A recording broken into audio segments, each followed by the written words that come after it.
Use the Scatter tool and select a spline in the viewport. Click Done, then choose the Scatter Overline option. Next, drag Cosmos assets from the Asset Library into the Models field.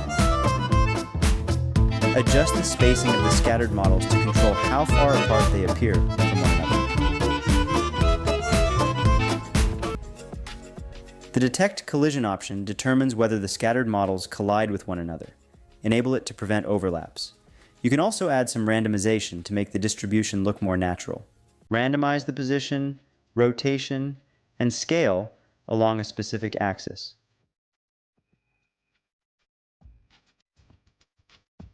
Click on a model and drag its slider to control how frequently it appears on the surface.